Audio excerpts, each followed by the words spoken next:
Chase Thomas podcast. My nephew needs me to record. See, I already hate it. I hate it. All right, hello, and welcome back to Chase Thomas podcast, taping this on a Monday evening where I am joined by fellow Tennessee Vols sports guys. We got Ryan Schumpert of Rocky Top Insider here, back from Detroit, Michigan. Ryan, good evening, sir. How are you? I'm doing well. Yeah, back from Detroit. Been a tiring few weeks, tiring few days, but glad to be back and glad to be back on the pod. There you go. What did you anything good in Detroit? What did you try some local Detroit cuisine? Anything like that? I had some Detroit style pizza, very good. Big fan, good stuff. And a couple other places that weren't in Knoxville. I'm not necessarily sure if they're specific to Detroit or not. They could be Midwest chains. I'm not sure, but some good food overall. Yeah. I love it. How many Dr. Peppers were consumed on Sunday afternoon, or just Sunday as a whole? Well, so they didn't have Dr. Pepper. They had Coke. NCAA, they don't have Dr. Pepper at their events, which is unfortunate. I would say ballparking it probably, 5 10-ounce Cokes or, 5 10-ounce cups of Coke. And on the Sunday. On the Sunday, yeah, with the ice in it. Maybe 4 to 5. And then I think 1 or 2 Celsius. I think that was my caffeine numbers for today. Good God. What an animal over here. Ryan Schumpert. What an animal. Ethan Stone also here, back from his little trek here. And, been away for the last couple of weeks, but good to have you back, sir, of Saturday Down South. Ethan, good evening, sir. How are you? I'm doing very well. Yeah, like Chase just mentioned, I just traveled back, so I'm going to sound a little tired, but also ready to talk some basketball. Ryan, those are pretty impressive numbers. That's good stuff. I can put down some caffeine. I mean, some people can do it better. Grant Ramey, friend of the program, he's one of the best in the entire world at putting down caffeine. I'm not sure I can quite do it like he can, but hold on, not to put Grant on blast here, but he's a friend of the program. He's been on the program. So what are we talking about here with Grant Ramey's caffeine intake? What are we looking at? Is it Dan Campbell-esque? What are we dealing I don't with? think it's quite Dan Campbell-esque, but it's a lot of coffee and a lot of like the coffee drinks that you can buy at like gas stations. Okay. They're like, see, I'm very new to coffee. I've started to dabble a little bit, but I'm not experienced enough to really categorize it a little bit. But he can put down some caffeine for sure. So are we talking about double shot espressos, like the Starbucks double shots, or what are we looking at here? That's gonna have to be a question for Grant. I'm not sure. All right, give him a call and we'll have Grant call in and be like, what's your caffeine intake here? What's the mg count? The good folks want to know. We want to know the milligrams. But people also want to hear us talk about Tennessee basketball, who had, based on their tournament seeding, got exactly where they were supposed to go after it was all said and done. They were the number 2 seed in their region. They advanced all the way to the Elite 8. Where they ran into the buzzsaw that was the Purdue Boilermakers and Zach Edey. They picked their poison. They were like, they're not going to make threes. They're not going to drain anything on that front. And they didn't, because we were wondering, at the half, I think Purdue had 1-3 going into the half. And you're like, okay, well, Tennessee's down 2 and Purdue only has 1-3 made. That smells like a recipe for disaster in the second half, because it seems like they'll get back to the mean, but they never did. And Tennessee lived with Edey drawing a bunch of fouls and playing Edey the way they did, and they were close up until the end, but ultimately still just not quite enough for Tennessee to advance to their first Final Four in the men's program's history. But Ryan Schumpert, now that it's been a little over 24 hours since Tennessee Purdue, what are you still thinking about from that game? I don't think it's even necessarily anything from the game. I think it's just the fact that Purdue was the better team. Purdue was better than Tennessee. They were playing in essentially a home environment, and certainly Tennessee, it wasn't Tennessee's best game. They could have played better. Some guys that they've counted on this year didn't have their best games. Jonas Aidoo didn't show up. Zakai Ziegler didn't shoot the ball very well. There's things to nitpick and point to. Tennessee could have played better, but it didn't feel like Tennessee withered in the moment. It didn't feel like the moment was too big for them. To me, it just felt like they lost to a team that was better than them. And I think a day later, that's kind of what sticks out most to me in a game that is truly the battle of the 2 best players in the country. I mean, you don't see 2 teams be as dependent on one offensive player in college basketball as much as either of those 2 teams were in the game. And, it was impressive to watch Zach Edey. I'm not sure I'd call anything Zach Edey does fun to watch, and it was, as it's been all year, it was a pleasure to watch Dalton Knecht.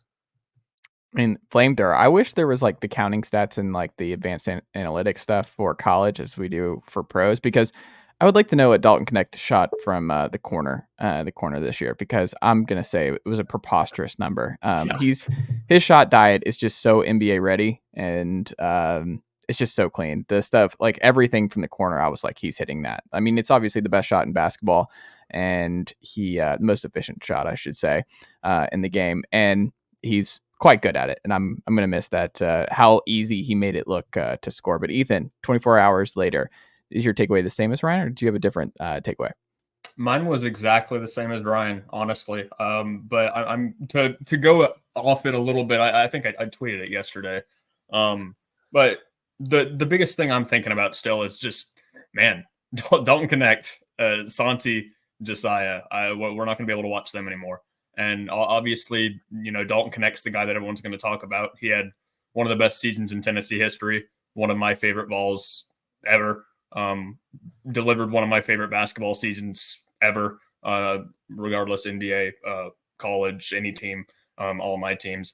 But I mean, I feel like the thing that people are going to overlook is, Josiah, Santi especially, probably not feeling too well, didn't have the best game. Josiah had a great first half, offensively kind of disappeared the second half, but so did everyone else that wasn't named Dalton Knecht. But just those two fifth-year senior guys, the guys that have been there a while, that kind of made the transition from the Grant and Admiral years to where Tennessee was able to come now. When, you're not guaranteed to go from, that Sweet 16 season where it felt like the Vols could have done so much more with Grant and Admiral to, making the Elite Eight 5 years later, to having one of the best seasons in Tennessee basketball history. So, just not that it went out.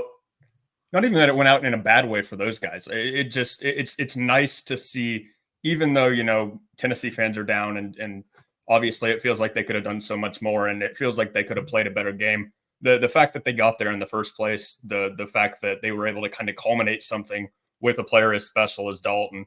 I mean, dude, it was just a treat to watch. It really was. I wonder though, like, are we sure? Like, obviously Purdue beat them twice, and only Mississippi State was the team who could beat Tennessee twice this year. I mean, are we sure they were unequivocally better? Like, part of like why we're saying that is, look, they are 0-2. That's just the breaks, like the free throw disparity. I think it's a little overblown by Tennessee fans when they look at why Tennessee lost, because I think, Ryan, you even tweeted about this, where it's like no one's really like Zach Edey's getting destroyed every time he's going up, because there's not really much you can do. Like, Tobe is having to fight for his life inside and put both hands on him and just be extra physical, because that's the only way you're gonna have a shot. And you have to dare officials to call fouls on you over and over again, because it's like, are they going to call a foul every time I touch Zach Edey, or is that not realistic? So I'm going to get away with it enough that we will have a chance. Like, I will be able to foul, and it's just like holding in football, I think, in a lot of ways too, where you're like, they're not going to call it every time, and if the right official sees it or whatever, that it's neither here nor there. But I do think it's just like Dalton Knecht had another all-time great game. I think he lost some steam late, which is natural based on what he was being asked to do and carry the offense through a lot of this. But I mean, for me, Zakai did not have his best shooting game. You look at that. I mean, he wasn't right the first time they played. He was still just getting back, getting into the swing of things. And the Zakai that we saw early in the year was not the Zakai we saw late, as he got his feet under him, and he missed a lot of shots that normally he would make. And he was, I think, a little off there. Jonas Edey usually does not play in that fashion. I think Santi being sick over the weekend, who knows what it looks like if Santi's healthy going into the weekend. I mean, he had not shot the ball great for the last few weeks, but like, you never know, because Santi has had some of those big time games throughout the year that, like, a healthy Santi, who knows what that very added variable might be. I don't know. I'm not 100% certain if you play this game or you play this team 100 times with the exact same rosters, that Purdue overwhelmingly beats Tennessee like 60-70 out of those 100 times. I don't know. I feel like that was a pretty even contest. And if certain guys were able to hit a few more shots, I think Tennessee's game plan would have really worked out, because they did such a great job at limiting all the shooting and the firepower that Purdue poses offensively, right? I mean, I don't think Purdue is an overwhelmingly better team. I mean, they won 2 games by 10 points this year. But as the question, are you sure Purdue's better than Tennessee? Yeah, I am sure. And I think you can do all that stuff to the other side of it. Jordan Gainey came in and knocked down 2 threes in that game. Purdue, who shoots 40% from 3, was 3 of 14. I mean, they did not shoot well from the perimeter. Dalton's, obviously Dalton scoring 37's not out of the ordinary, but it was still, the dude went out and hit 4 or 5 threes in the first half. So, yeah, I mean, and you're talking about a Purdue team that has less losses than Tennessee this year, who had a number of really impressive wins in the non-conference. Like, yeah, I don't know what it looks like if they play 100 times. I'm sure Tennessee would win.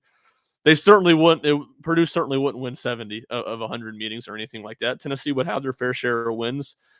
Purdue's not a way better team, but yeah, I'm pretty confident that Purdue is a better team than Tennessee. Ethan, what was the tipping point for you? Was it the 2 fouls to Mashack and Tobe late in the first half, or they had to sit, and Tennessee was not able to build off that run? That it seemed like, things are turning the corner. Tennessee can pad it, because I was in the group chat where I was like, Tennessee's got to get this big, where Purdue gets antsy and doesn't want to throw it into Zach Edey. You got to get Purdue doubting that they can play the style that they want to play and force Tennessee to foul Edey over and over again. I mean, was that it for you, or what was the pivotal moment that kind of made you think, okay, I think Purdue's going to win this game? See, that game was just so unique because Purdue is so unique in how they play that I'm not really sure you can whittle it down to just one thing. I have a couple though. I'm not sure about a specific point, but just Tennessee's inability to, and this kind of goes with Sakai, and it kind of goes with Sakai being 5'9", but Tennessee's ability to really push the ball at Zach Edey and force him to be a good defender, which, I mean, guys, like Zach Edey, incredible basketball player, tall, I mean, elite offensive player. He's not all that on the defensive end, guys. He's just not. He had that amazing block on Dalton Knecht, perfect play at the end of the game to seal it. But, I mean, Tennessee didn't really attack the rim that much. Not really. I mean, Jonas Edey obviously not really showing up is a big part of that. But, Zakai, I feel like he got into the paint, and he's as good as anybody is facilitating when he's in the paint and when he's kind of hovering around and just looking for the open man, looking to make a play.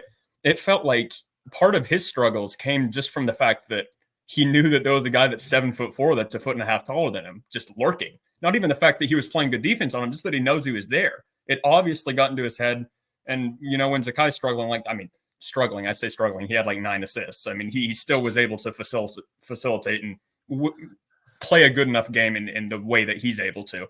But it feels like that disconnect, just even knowing, just Edey's presence, it felt like they didn't even attack it because they were scared of the presence. That is I feel like the lesser point to my second one, which is Tobe fouling out and going out pretty much with 10 minutes left in the second half. I mean, I believe I texted you guys in the group chat and I said, if Tobe goes out of this game, there's no chance Tennessee can win it, because JP Estrella, a round of applause for him for trying his best, but it's Zach Edey. I mean, JP was really good. JP, he did great, but it's ultimately not enough. Like, you can't ask JP Estrella to go out there and put the clamps on Zach Edey every single time. And he did as well as he can, but he's JP Estrella against Zach Edey at the end of the day. And played 9 minutes straight as a freshman who's been playing 3 minutes a game against Zach Edey.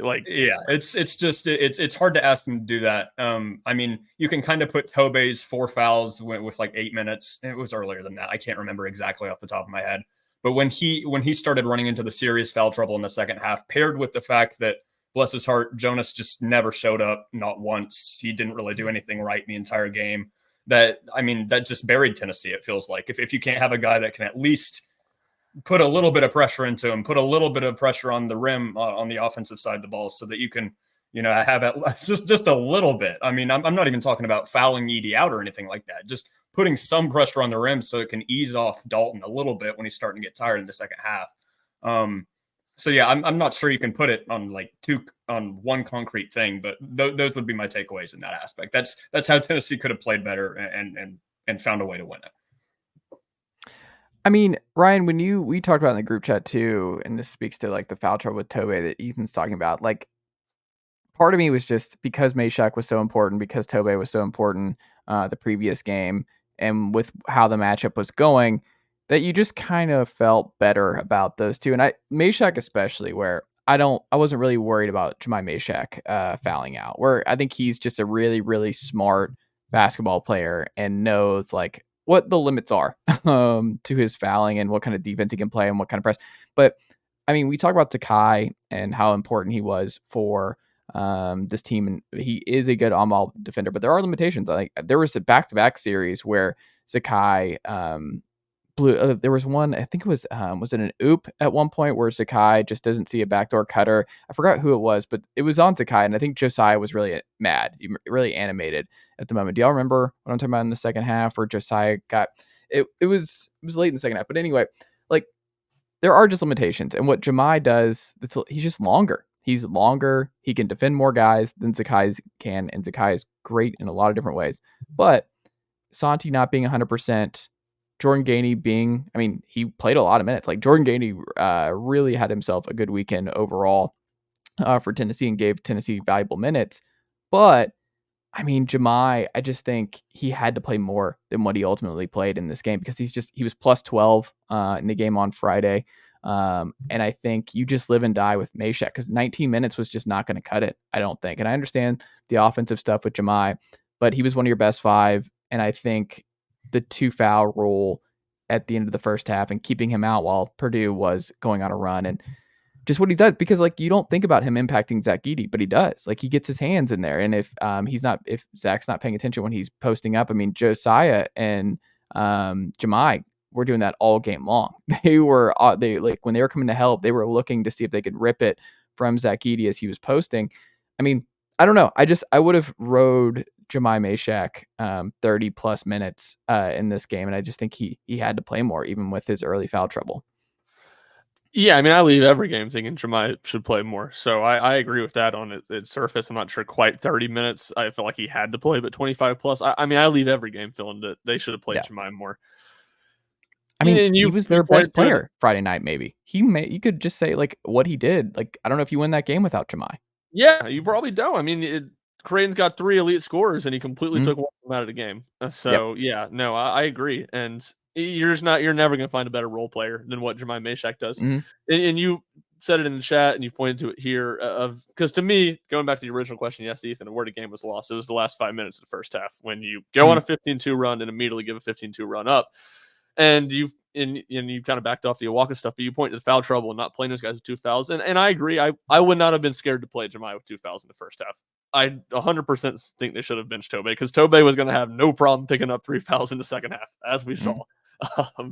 But still, look at that stretch. It was the offense that hurt Tennessee. I mean, the defense was great against a team that doesn't force turnovers. He turned the ball over 3 times in 2.5 minutes immediately out of that timeout, essentially. 2 of those turnovers immediately led to points for Purdue. Like, to me, that's what hurt Tennessee. You scored 2 points in the last 5 minutes of the half, and it came on a transition dunk when you got it steal at midcourt. The defense wasn't great. Jemai would have helped with that. Sure, would have, again, I trust Jemai to play with 2 fouls in the first half, and I think he should have played more. So, yeah, I kind of agree with that, but I don't think that decision was what was the most impactful on things going wrong for Tennessee in those final 5 minutes of the first half. I think what they were not able to do on the offensive end, and especially the turnovers, is just what really cost them there.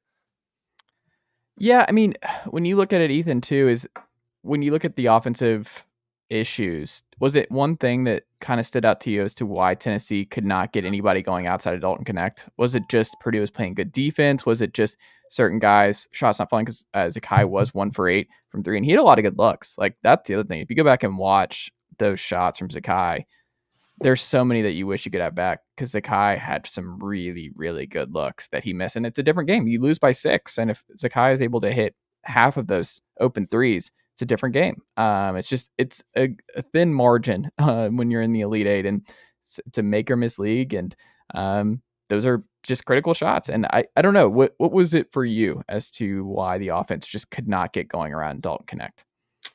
Man, that's the golden question, isn't it? I hadn't really thought about Zakai's impact as much as I feel like you guys had coming into this game, but I mean, I agree with you guys 100% the more I think about it. But back to my point about Edey just hovering in the middle and Zakai not really being able to distribute anything in there. Obviously, I think that messed with him. he didn't have, if I remember correctly, he didn't have the best game against Purdue earlier in the season, if I'm not mistaken. And I just wasn't expecting it from him this time around. I was expecting him to come out with more fire. And I mean, you're 100% correct when you say that the shots, not just for Zakai, were very open. I mean, Tennessee was doing a good job of moving around and getting the open shot, but like we've seen before, and I mean, unfortunately, like we've kind of seen with these types of teams before that not overly rely, but rely heavily on their physical defense, that sometimes you just miss the shots, and on some days you just miss the shots. And I mean, I don't think a single player scored in double digits except for Dalton. I think the closest was Josiah, maybe with 8. Yeah, he had 8. And once again, I feel like I said it a little bit before earlier. I feel like it just goes. You're not going after Edey and trying to expose him on defense as much as you can, because like I don't know if this is a crazy take from me, but I feel like the dude is just not on par defensively with the big guys that are truly elite in the sport that Tennessee has attacked before. And I'm not going to claim that Jonas, Edey, or Tobe are elite, and Tobe better than Jonas are elite near the rim. But I mean, I will say they've been able to do it this year. They've been able to even in the games that Tennessee lost against the big guys, Armando Bacot earlier in the season, Hunter Dickinson earlier in the season. I mean, they were able to score at least a little bit up there. And I feel like, I don't know, maybe I'm just misremembering the game, but it felt to me like they weren't really able to get much going at the rim at all. And I don't know.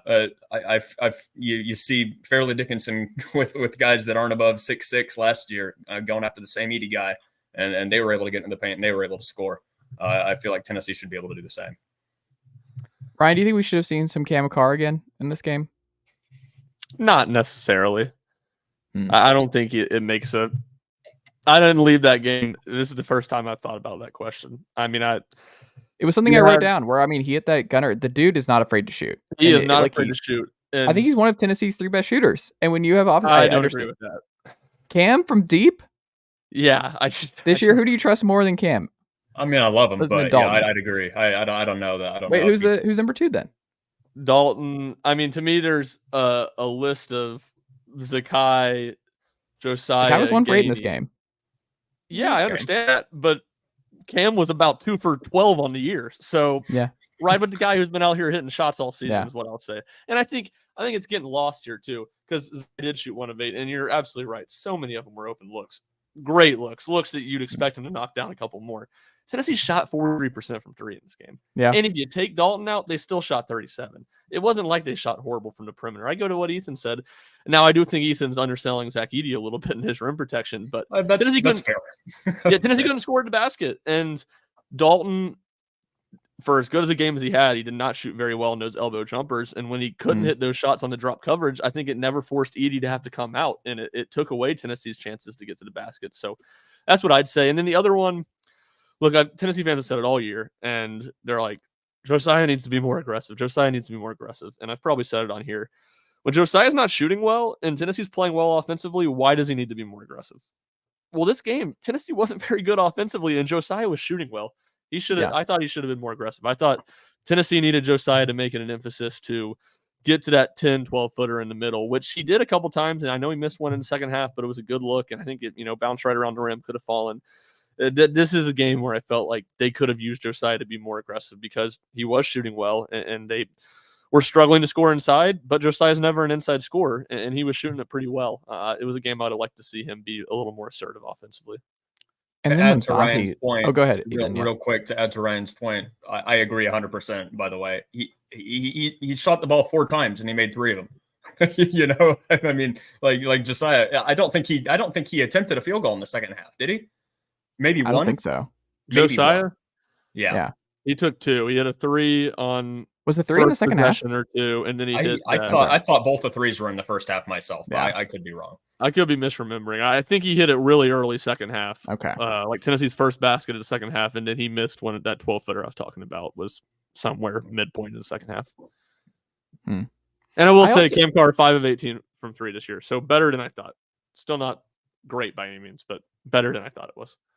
I don't know. He's got a pretty release. Like he's also just like if it's not balling, then you immediately move him out. Like it's just who cares? Like you got 2 minutes. You saw if he could get something up in the corner.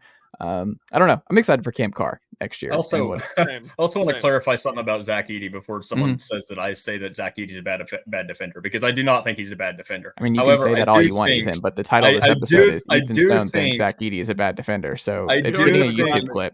Yeah, I don't know. I think there are areas where if you can get Zach Edey higher in the paint, you can get by him. Like, the dude's like, I mean, he's 7'4". He's the biggest man of all time. It takes him 3 calendar days. Well, that's always Zakai. Like, I'm just yelling at the TV where I'm like, keep falling. Every Zakai, he's trailing you, fall around Zach Edey. That's because everything Zakai, if he gets touched, like, he's getting hit. I mean, he took a brutal screen at one point where he came through, and I mean, it should have been a foul at that point. But I don't know what about that game made you think if you were going to fall around Zach Edey, you were going to get a call.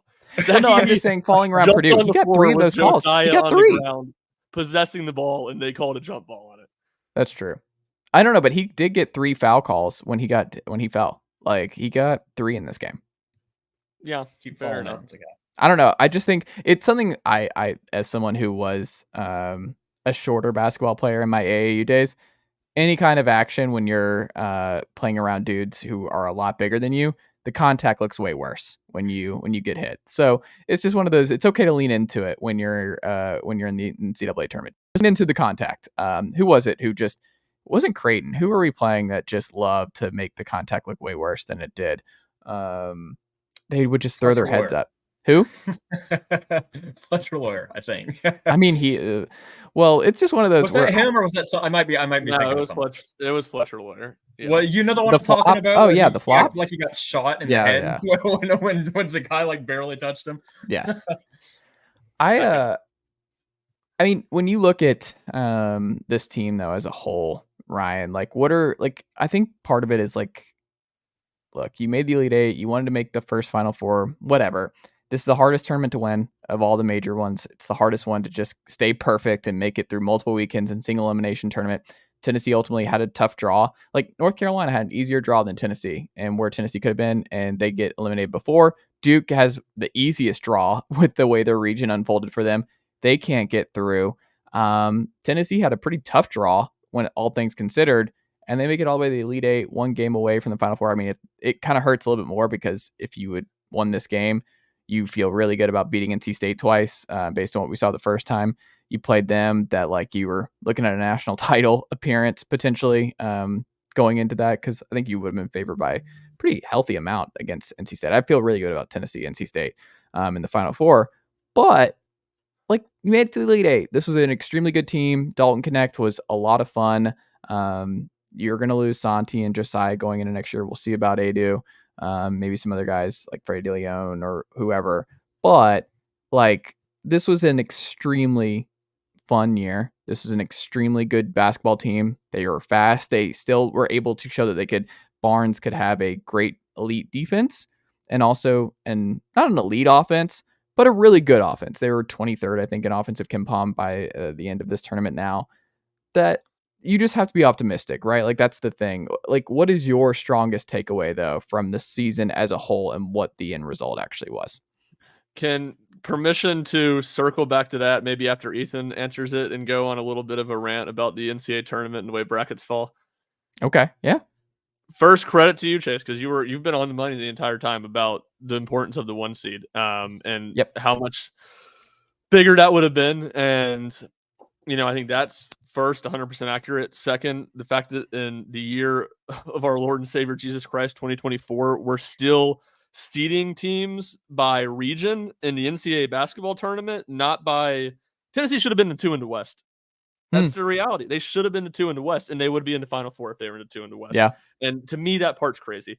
And I think you look back and you say Rick Barnes' 2 best teams. What's brutal about it is they didn't get one single break in the tournament. Of the brackets did not fall their way, and obviously Tennessee loses in the Sweet 16 to Purdue in 19. But if they won, they would have played Virginia, and the team went on to win the national championship. So that's the tough part of it, and I think it puts an emphasis on. At the end of the day, Tennessee has absolutely nothing to hang their hat about this season. The fact they made it to the Elite Eight was an incredible achievement.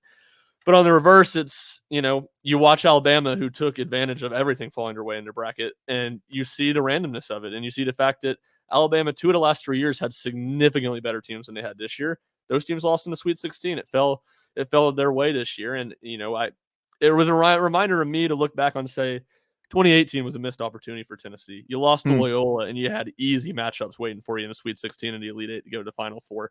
So I think it was a reminder of that, and just kind of the NCAA tournament. And also, I think in a lot of ways the Mississippi State loss was good for Tennessee, but it obviously in the end had the one really bad aspect that it cost them the 1 seed.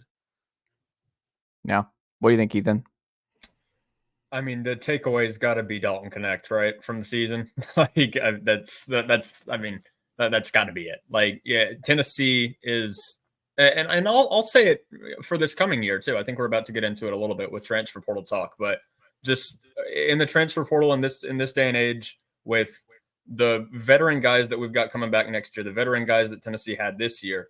I mean, all it takes is one piece, man. I don't think there's anybody on this planet that thought that, second team All-American, second team Big Sky Dalton Knecht was going to be the guy to come in and have one of the most electrifying seasons and not just Tennessee's history, but like recent history. I mean, the guy could score from everywhere. He was a joy to watch. He improved defensively, is something I feel like that's not going to be talked about too much about him from the beginning of the season to the end of the season. I mean, I wouldn't go as far to say liability from the beginning of the season, but he was not great on the defensive end to start, and he's become a legitimate defensive player. To watch him grow in that regard has been just as fun as watching him score, 40, 30, in all those games against Florida, against Kentucky, even in the loss. I mean, that's got to be the takeaway. Just that, not just how good he was, how much fun he was, how much Tennessee fans are going to remember that, but just the opportunity that's there. I feel like for Tennessee, like, dude, if you get a guy next year, who knows? If Arkansas gets a guy next year, who knows? It really doesn't matter as long as you got the guys around him, a good coach, good group of guys. You can go far. Yeah, I think it's also one of those where the missed opportunity, I think more people are going to focus on the Dalton Knecht aspect of, like, you had your all-time best player, but I lean more towards the Ryan thing, where I think it's less about Dalton Knecht and having someone as good as Dalton Knecht again in the Brick Barnes era, and more just like, you really wish you would have had some more luck in the Dalton Knecht year, is with the way the tournament unfolded, is because you had arguably the best player in the tournament, depending on how things fell, with all things considered. Like, that's, I think, the more frustrating part, is that you had the all-time great player and you just did not get any ounce of help in the region. Like I said, like, going into this weekend, and like, I told the family, where I was like, I don't see Tennessee getting through Creighton and Purdue. I think that's just asking a lot based on how this tournament, like, it's just a lot in one weekend, two potentially top 10 teams, depending on how the year went for them, and to beat them both in the same weekend is asking a lot. I mean, you saw Maui, like, it's just hard when you play good teams over and over again, that there's just a lot of room for you to slip up a little bit. And I mean, there's no shame in losing to Purdue and going down in this way, but you battle back, and this leads us into next year, where, I mean, Ethan, when you look at who's leaving, who's coming back, who's staying, seems like we kind of have an idea of what it might look like in terms of Tennessee's main priority in the portal is going to be, when you look at the one new player coming in Bishop Boswell, the 4-star out of North Carolina. He's another guard. So you have to have another high impact wing, high usage wing. So I think that'll be priority one. But when you look at how this team's shaping up next year, what are you most intrigued by with how Tennessee should attack the portal and early rotation starter projections for next year's Barnes team? Yeah, you hit it with the wing. That was going to be my first thought, is you got to get a wing that can. There's no replacing Dalton Knecht, but that can score, that can be the guy that you can go to, that can put the ball on the court, and at the very least attempt to score at all three levels, not just be the 3-point shooter, not just be the guy that goes to the rim, a guy that can do it at all levels. And I mean, there's some guys that are going to come out that can be close to in that range. I feel like that you could find a BJ Freeman comes to mind out of Milwaukee. That guy's going to be good wherever he goes. Not saying he's going to be Dalton Knecht, but he's going to be good wherever he goes. Northern Colorado, the guy that they replaced Dalton Knecht with, St. Thomas from Loyola Chicago, went to Northern Colorado, had an incredible year, really good defensively, really good scorer. I mean, he's another guy that you look at. I'm not going to go too much into those guys, though, because, who knows what Tennessee's looking at, who they're looking for. I think they saw that Like Frankie Collins was another guy, but he's more of a point guard at 6'1". But I don't know. I feel like you got to get someone to help out Tobe at the 4. I feel like you got to get just in general more front court depth because. Well, hold on. That leads to another question. I mean, are we penciling in Tobe and Jonas as the starting 4-5 going into next year? Is that what we're banking on?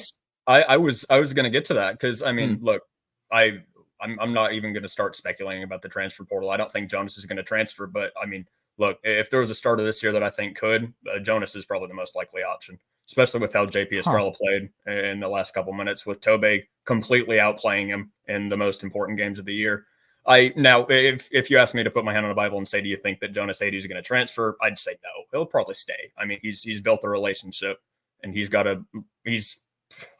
unless you go and get that Cliff and Murray guy from Rutgers, he's probably going to be the starter next year as well. But if you could find a guy in the front court that's better than Jonas, I think you got to try. I think you got to try to get someone next to Tobe because, I mean, I guess, is it unrealistic to expect all three will be happy if they're all back based on what we saw from Estrella making that leap? And like, is Estrella going to be okay just not waiting till year 3 to be the full starting center at UT? I don't know. We don't every person's different and every human has different expectations and different levels of patience, I guess is probably the best way of describing it. I mean, Ryan, what do you anticipate? You're the closest there in terms of daily coverage. Like, do you think it's realistic to expect Edey, Tobe, and JP all back together next year?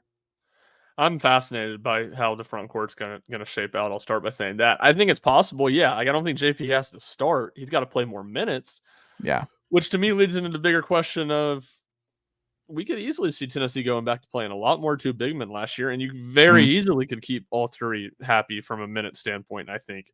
Now, I would say to me, priority number 2 in the portal is to get a forward that can, whether a true power forward or a guy like Josiah who can stretch the floor a little bit and play the 4 defensively, so you had that option. Obviously, Jemai can do that too. He's certainly capable of it, but we saw Rick Barnes State out after the Alabama game. When you play Jemai like that, you're taking the very best part of Jemai Mashack, which is how we can lock down the opposing team's guards away, because you have to have him guard big men. So he's capable, but I don't think he's going to be a guy you're going to see doing that as his main role. So to me, yeah, it depends on, do they bring in a forward that can shoot a lot or that can space the court, and do they play a lot more small ball? If that, yeah, it probably is going to be hard to keep all 3 of those guys happy. That doesn't mean that one of them necessarily is going to transfer, because I think all 3 of those guys are happy at Tennessee. But yeah, that's the side of it. Or if Tennessee doesn't get somebody, or whoever they get doesn't work out, they get Chris Ledlam, who doesn't end up being very good in that role. Like, yeah, you're going to see Tennessee play a lot of 2 big men again, because JP Estrella showed a lot.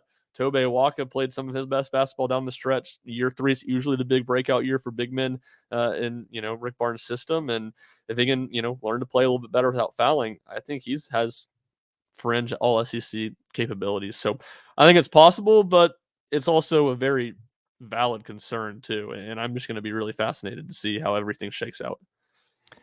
What do we think ultimately happens to the Santi spot? Do you think you just plug Jemai there and you we'll pencil in transfer for the 3 spot? Do you open it up, or you're like, if you're Barnes, you want to give every opportunity for Freddie to win that lead second guard spot next to Zakai? Like, I don't know what, because if you go Tobe and Jonas, I mean, love Jemai dearly. Yeah. That's not enough shooting I think we're reverting back to something we don't want to go back towards. And I think Tennessee made the leap, and it kind of leads into my final question on Barnes going into 2024, 2025. But like, I don't know, that's a dangerous game to me in terms of going down that that rabbit hole there a little bit. I don't know. I mean, we talked about before the year, like, I was really intrigued with how DeLeon would fit with just the plethora of talent. I mean, maybe it's Cam Carr. Maybe you look at Cam Carr in year 2 that Cam has to be one of the 5 guys. If you're going to go 2 bigs, that Cam has to find his way into that starting rotation, right? Certainly. Yeah, no, I mean, if you're going to go 2 bigs, it's hard to see Jemai starting. And I think, just as a whole, Tennessee needs shooting in the portal. They need a true scorer. They need a scoring guard who, like Ethan said, is not just a shooter, can do it at all 3 levels, is a true scorer. But they need shooting. I mean, they lost had it pulled up a second ago, like 179 made 3-pointers is what they're going to lose from this season in Dalton, Santi, and Josiah. They got to get shooters. And, just if one person transfers, you're opened up to a third open scholarship. And I think outside of a scoring guard and, potentially some front court depth, or as I would like it to be, kind of a stretch four, that next guy is a pure shooter. You got to add some help there. I'm just skeptical of seeing it, how it's going to work for Freddie with Zakai. He's so ball dominant still to be effective on the offensive end. He's not a spot up shooter. He can shoot. And we saw it against Creighton. I mean, he wasn't bad against Creighton. He made a real good play in transition, made the right pass to Dalton. To me, it also wasn't a surprise. The 3 minutes he was in there was by far the worst 3 minutes of defense Tennessee played all weekend. I still got a lot of questions about how Freddie fits. I have a lot more confidence Cam Carr's going to be a big part of the rotation next year than I am Freddie DeLeon. Do you agree, Ethan? Yeah, I've been itching to say that same thing about Cam Carr that you brought up 5 minutes ago, Chase. I feel like if Tennessee's going to make, for the exact reasons that Ryan just brought up, you gotta find someone that can shoot the ball. I mean, Jordan Gainey's going to be the best option you got there, but I mean, if Jordan Gainey has an off night, Zakai's got to facilitate. You don't know that Freddie can be that guy to let it fly from range. He hasn't shown it. Cam Carr has been the dude that said, I'm going to shoot it every single time I get it. I'm not afraid to. He hit, obviously the big one against Creighton. That was, I mean, I get it's just 1-3, but it was a massive play in that game in a massive moment. And for him to show that he's not scared of that moment and knock that down, I mean, that's insanely impressive. If he can get defense, not even down pat, just like to a level where Barnes can feel confident in playing him. Cam Carr rising up to be that too, the guy that can at the very least come off the bench and make 2 threes a game, like that's what you need.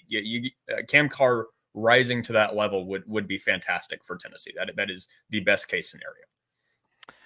That would be big. And one of these guys is going to pop. We're going to see it. Like someone is going to pop among Cam, whether it's Freddie, whether it's JP. There's just too much talent there, and they're in this, like, they're going to get more of an opportunity and they're going to kind of shine, and they have an opening. I mean, that's part of, like, you're going to really miss, you're going to miss Josiah and you're going to miss Santi and the leadership there, but it also just opens the door. This is why you recruit. This is why you have a program. This is what Barnes has hit on. It's like, I have my program now, and that's what it is. So the program continues on, and other guys will step up and become more of those more leaders and voices and stuff like that. And kind of leads me to the final thing here.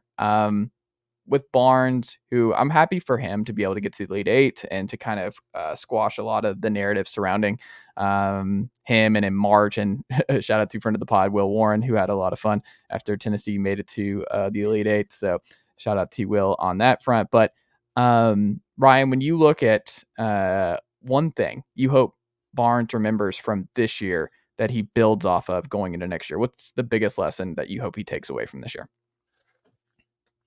That's a good question. I mean, I think it's probably what we just talked about, and spacing the floor with the shooters. I think that's probably it. And playing into, you can give some stuff up of how you want to play, of the defense, of every player needing to be great on the defensive end and still be a good defensive team. And I do think that's where Josiah and Santi are so underrated, and the issues that they covered up on the defensive end with just how locked into the scouting report they were, how knowledgeable defenders, Josiah's versatility. They're going to miss that, man. And people, obviously Dalton's the biggest thing they're going to miss in this team. How he's the best or second best player in the country. They're going to miss that too with Josiah and Santi. But at the end of the day, like, I'm confident in Rick, and I'm confident in the trust that Rick Barnes puts in his assistant coaches, that he listens to them, and I think they have been big in pushing him to change some things, and he's listened. And you look at a coach up in Lexington that doesn't adapt to anything, and he's floundering. His career's floundering at one of the best jobs in the country. It makes me thankful and impressed that someone that's 69 years old like Rick Barnes, you don't see a lot of people that age adapt, and that is often what separates the coaches who can coach a long time and be successful, and the ones that can't, and the ones that fall out of the game. So I guess that's a lot of rambling, but Rick's changed a ton in how he's coached the last 2 or 3 years. I think it's a credit to him for not being stubborn, and I think more than anything, it's because he listens to his assistant coaches and he trusts those guys, and those guys have pushed him in the right direction on a lot of that stuff. I love it. What about you, Ethan?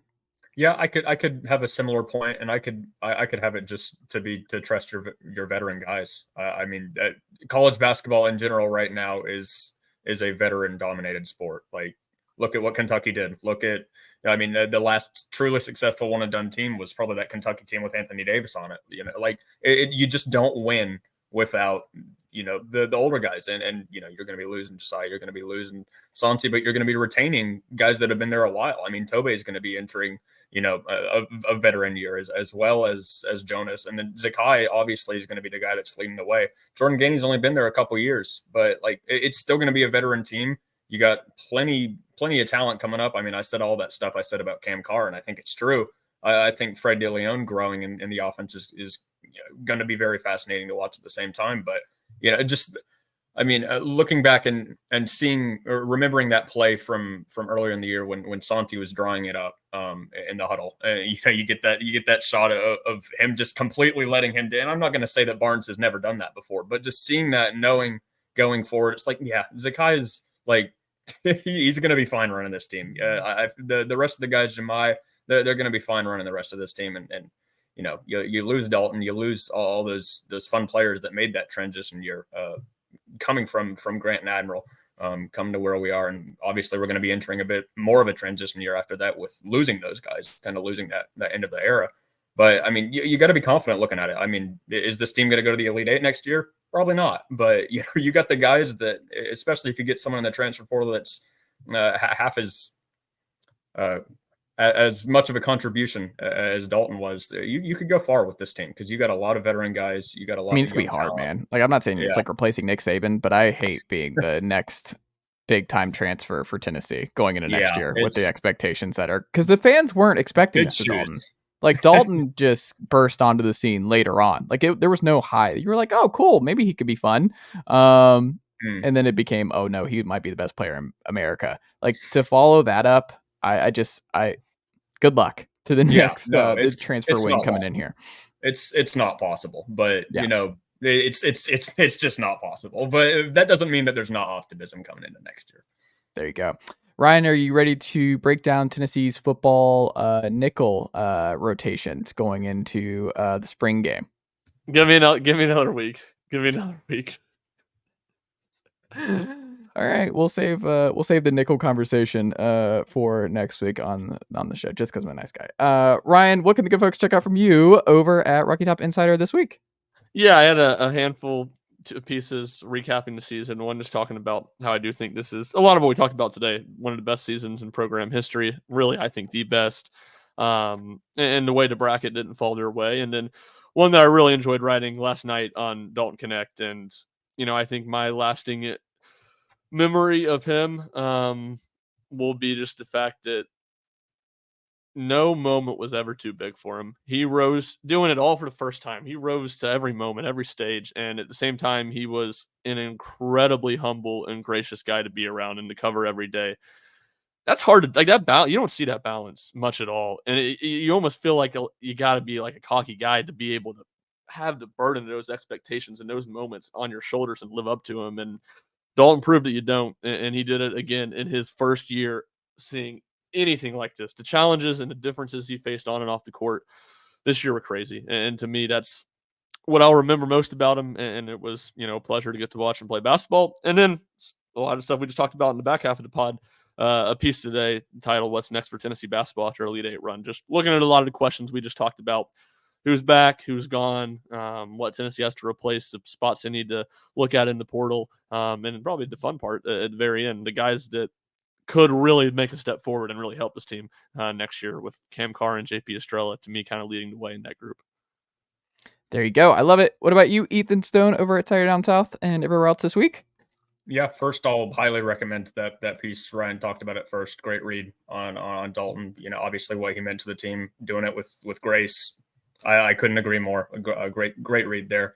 From our sites, we got 3 of the 4 teams in the Final Four. Obviously, Alabama, NC State, and Purdue, all teams from our site. So we'll have full coverage from there. Caitlin Clark, Angel Reese are going at it right now. We'll have full coverage from that after that game. Obviously, if Caitlin Clark's able to get to the Final Four, if she's able to, or at least if she's able to move on, get Iowa a championship, we'll be following full coverage of that just for the tournament for both sites, and Saturday Down South Tradition and Road. There you go. I love it. Ethan Stone, Ryan Schumpert, always a pleasure. And I will talk to you all next week.